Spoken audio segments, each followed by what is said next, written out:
Hello everyone! I hope you're having a happy Halloween month.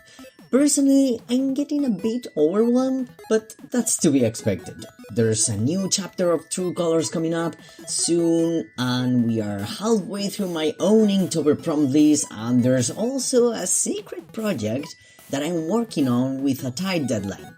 I will hopefully be able to tell you more about it in the future, but for now, let's go with our next redesign victim, Alastor.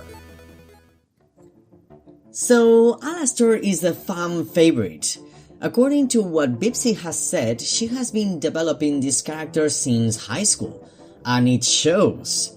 He's like the Sasuke of this generation.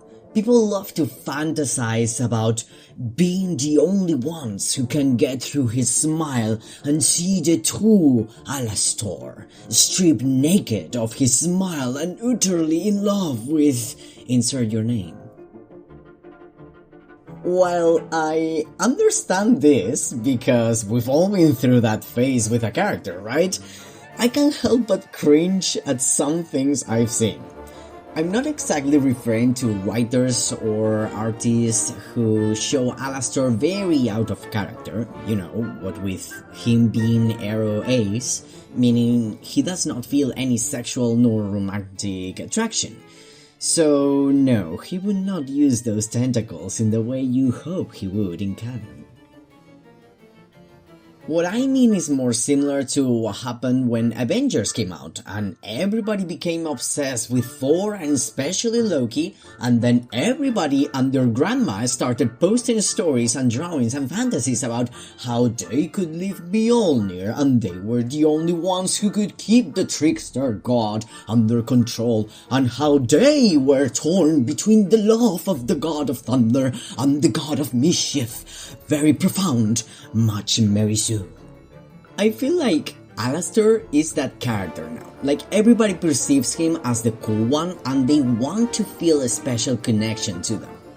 Now that I'm older, I'm just enjoying the show. And to be completely clear with you and honest, I don't want people to stop being cringe.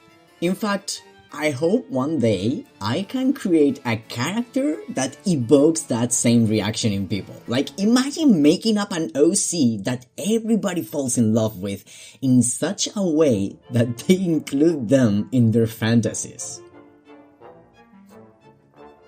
Anyway, enough japping. Let's focus on his redesign, shall we? As you see, I skipped drawing his original version in my style because I already had a very clear picture of what I wanted to do, so I didn't feel the need to make it this time. So this character is from South Louisiana and died around the 1930s. His looks are the result of what I have found as reference from that area, from the suits with the wide and baggy pants to the microphones that were used back then in radio stations.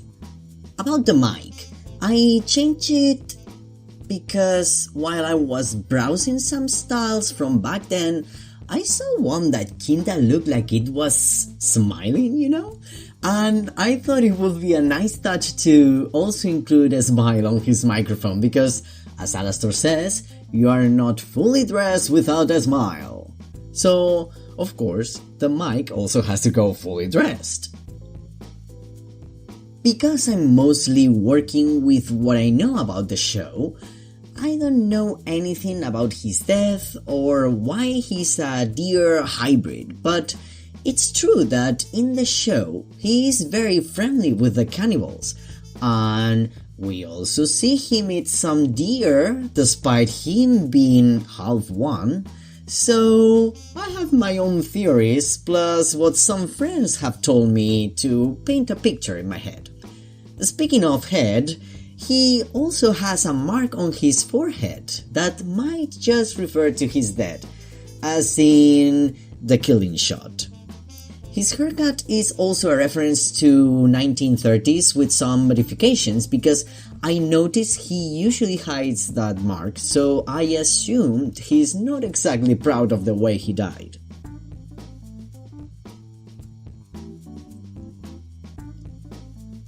Overall, I tried to give him a different shape so he can stand out between the main cast, and also keep those references to 1930 more obvious to the eye with his color scheme. I think this makes him more intimidating and dangerous to look at, while still keeping that escaroused feeling. Let me know in the comments if you prefer this version or like the original one better. I always read and reply to all of them.